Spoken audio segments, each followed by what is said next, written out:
Well, we start with breaking news this morning. Drone attacks on targets inside Russia, a sign that the war in Ukraine is heating up. This morning, drones attacked buildings in the heart of Moscow. This was the first attack on residential buildings in the capital since the war started. But Ukraine officials say they had nothing to do with the attack. This follows a series of rare daytime airstrikes against Kyiv, including another deadly attack overnight. According to reports out of Ukraine, at least one person has been killed in those attacks. Let's bring in NBC News foreign correspondent Megan Fitzgerald, who's following the latest developments from London, along with NBC News analyst Colonel Jack Jacobs. Megan, let's start with you. What's the latest we know about this attack, both in Moscow and also these ongoing airstrikes on Kyiv?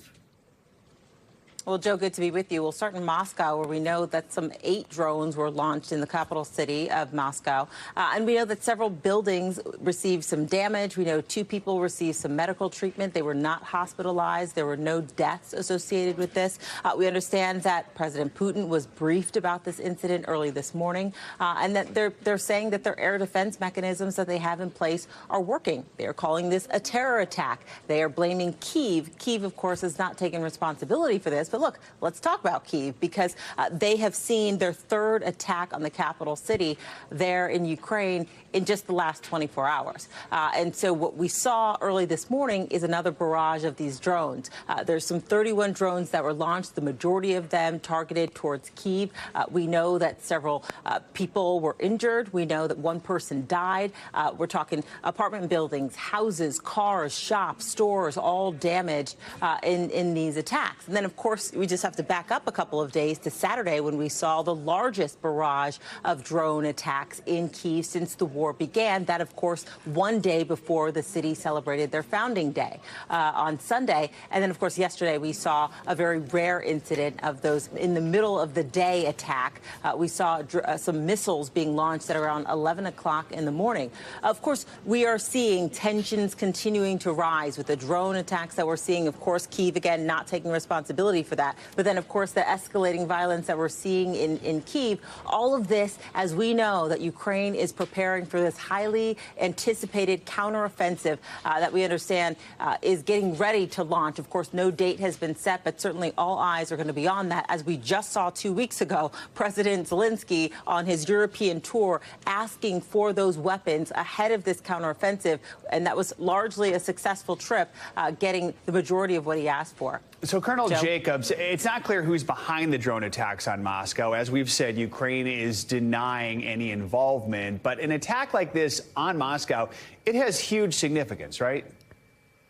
Yeah, it does. Anytime you're going to take the war to Moscow, it's certainly an indication that Ukraine, or people who are supporting Ukraine, even those inside Russia, are quite serious about trying to negate Russia's capability to defend itself, or at least demonstrate that Putin and the Kremlin and the Russian war machine are not invulnerable, despite the fact that the Russians claim, probably correctly, that all or most of the drones were intercepted in flight.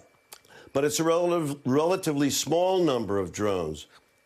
And there's no indication that if a large number of drones was launched against Russia, that the Russian air defenses would be able to cope with it. It certainly is raising tensions. And unless and until Ukraine says that they were behind it all, there'll always be speculation that it was a Russian homegrown attack, which is not beyond the realm of possibility, Joe. So, Colonel Jacobs, I want to ask you, Ukraine has taken some major hits recently. Still, they have managed to fire back, make their presence known to Russia. Could this be the beginning of Ukraine trying to get some sort of upper hand, starting this counteroffensive we've been talking about? A lot of people, and probably correctly, believe that the attacks on Russian soil are a sideshow, and the real exercise is going to be down in the Donbass.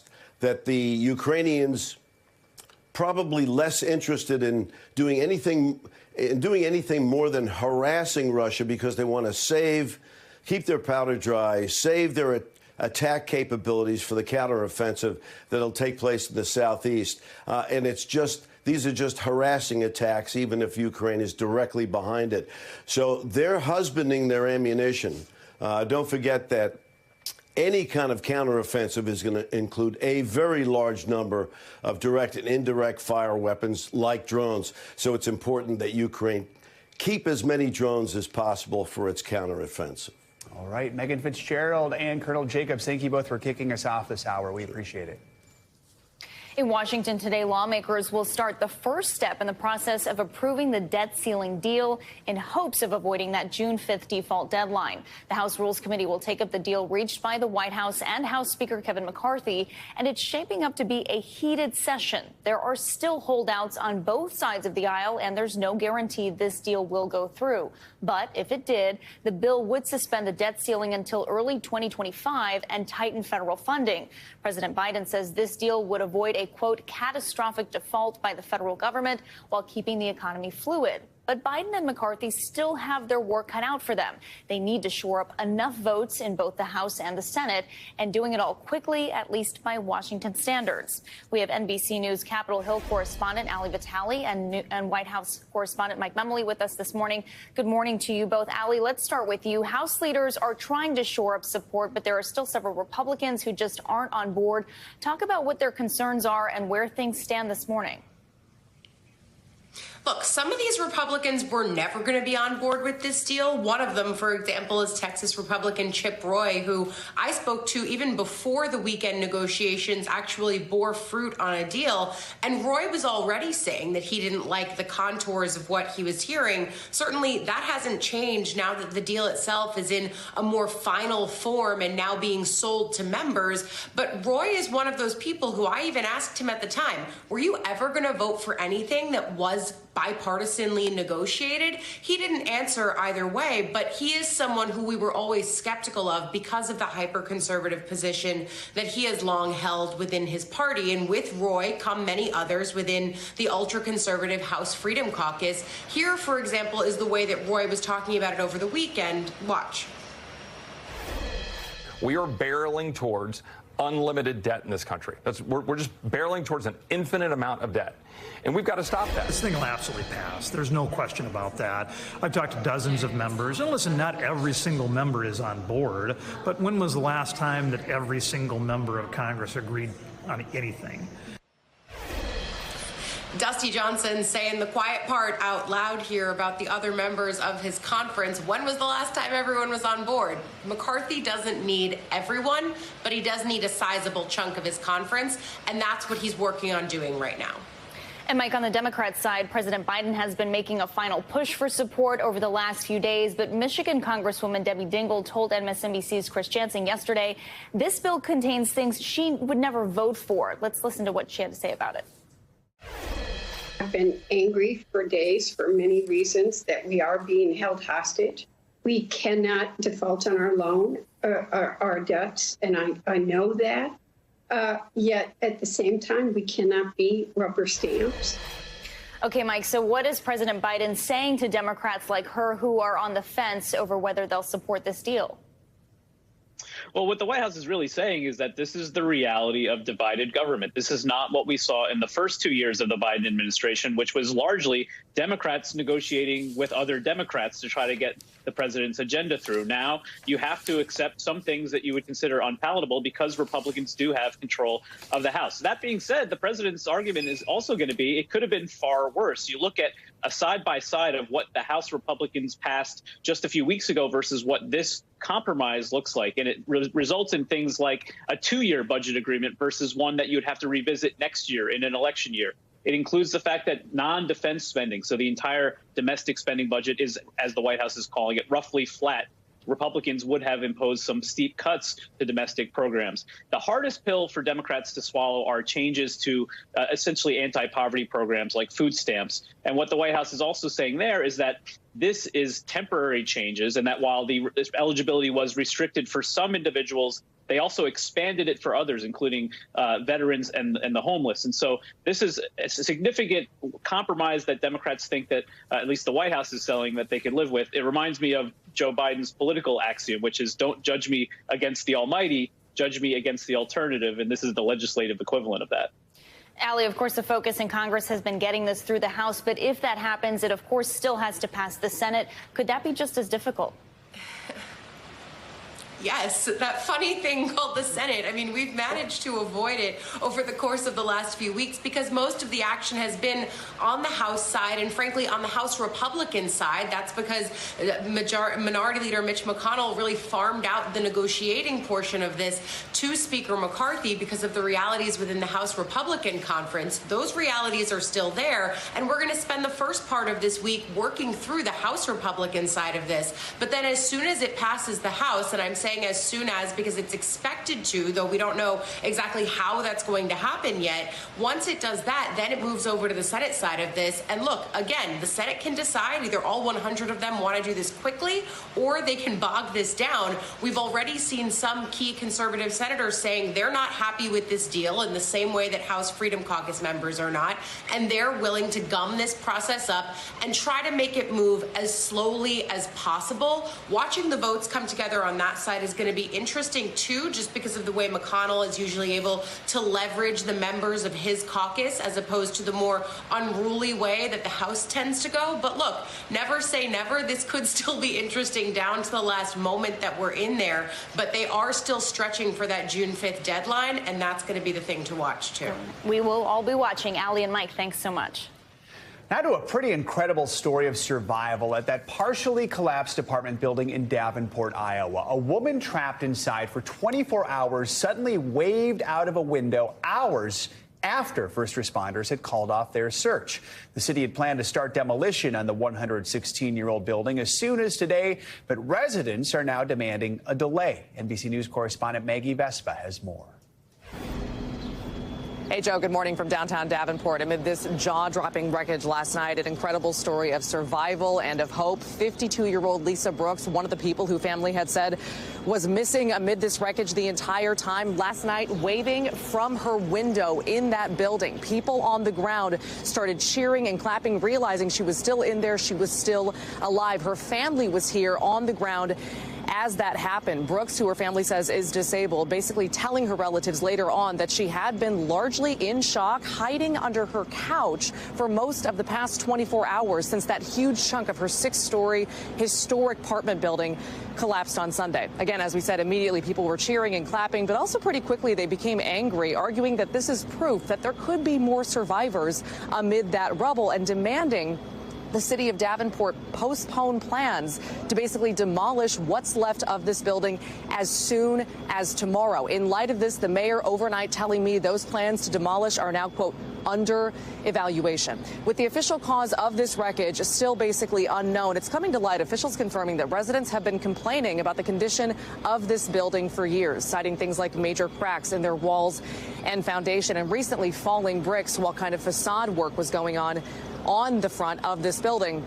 The owner, to that point, had recently, records show, taken out permits to kind of begin this improvement work. Obviously, people here arguing that this is proof that work wasn't done fast enough. NBC has reached out to the owner multiple times. We have yet to hear back at this point. Now the big question on the ground is what will happen today? Will those demolition plans go forward this morning as expected? Again, as the city said they would yesterday. Officials had argued at the time that they had gone through this wreckage site thoroughly, including with search and rescue canines. They had said the search and rescue portion of this was finished, and they said we're ready indeed to demolish it. Obviously, those plans now, to say the least, up in the air. In the meantime, officials also warning people that this is obviously an unstable structure. They fear the rest of it could come down at any time, and they are begging people, including protesters, to stay as far back from this site, at least blocks, they say, as possible.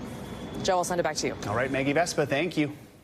Now to a series of Memorial Day weekend shootings and violence that are casting a dark shadow over a day of remembrance. The latest happening in Hollywood, Florida last night. So far, at least 9 are injured and at least 3 of them are children.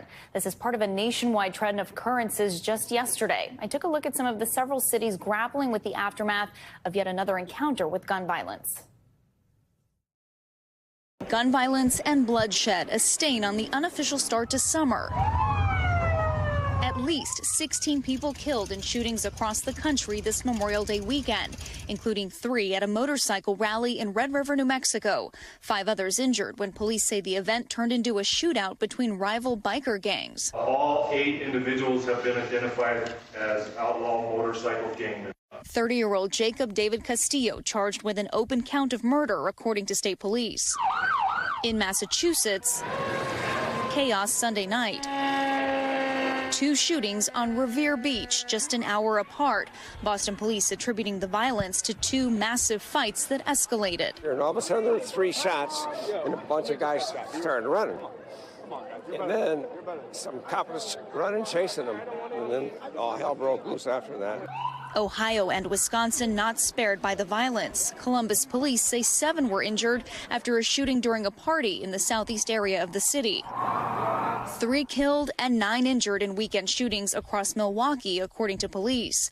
Mass shootings across the country, defined by the Gun Violence Archive as 4 or more people injured or killed, reaching 257 incidents so far, just 150 days into the year.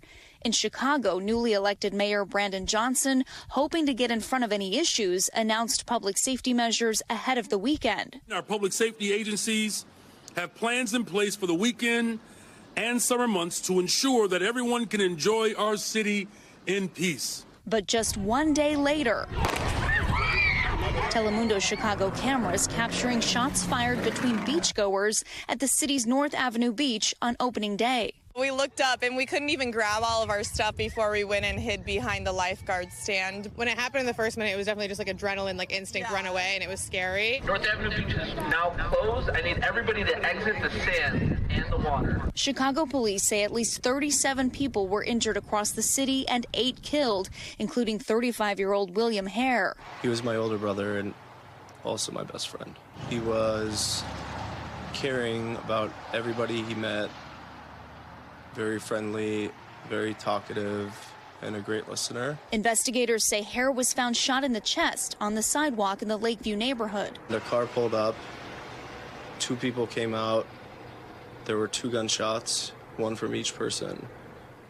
They did not ask for money, they did not ask for anything. They shot at him for no reason.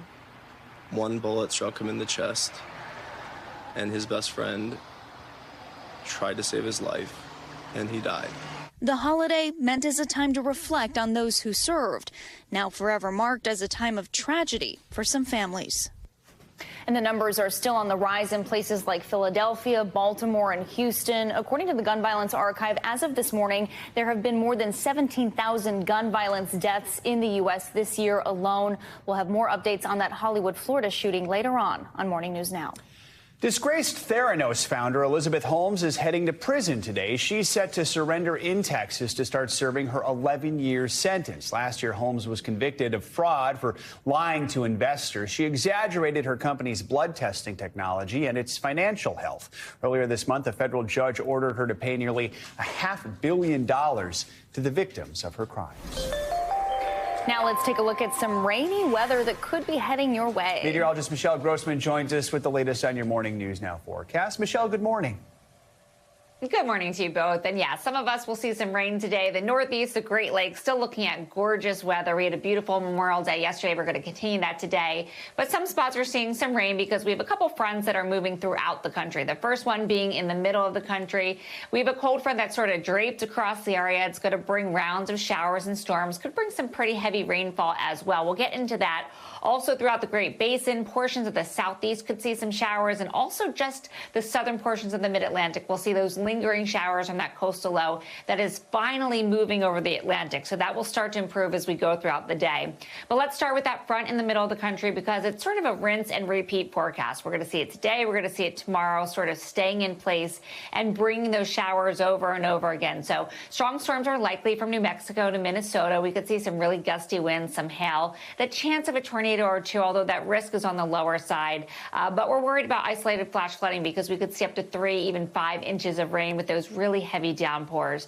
Then tomorrow, the pattern's going to stay active, and we're going to see that severe risk now targeting Colorado to the Texas Panhandle. So pretty much the same areas, not moving very far as we go throughout the next 24 hours. And you can see on this future radar, we're looking at some really gusty storms and also some heavy rain tomorrow. This is what it looks like this afternoon and evening. We sort of need that daytime heat to get things started. So we're looking anywhere from North Platte down to Lamar, even just west of Dodge City. Where you see the yellow, that is the likeliest spot for seeing some storms. Winds gusting up to 80 miles per hour. That's hurricane force winds. Damaging hail, the chance of a few tornadoes as well. And again, we're concerned about those really gusty winds. So where you see that hatched areas, those blue lines, that's where we're expecting the likelihood for some really gusty winds. I mentioned the rainfall anywhere from a quarter inch to a half inch, but isolated amounts of 3 to 5 inches. It's really hard to pinpoint where we could see these downpours, but where you see those brighter colors, those are the likeliest spots of seeing the heaviest downpours. And flash flood risk, that's not only in the central and southern plains, we're also looking in portions of the Great Basin as well. So we're looking at Billings to Boise, and also Reno could see some flash flooding today. Thanks for watching our YouTube channel. Follow today's top stories and breaking news by downloading the NBC News app.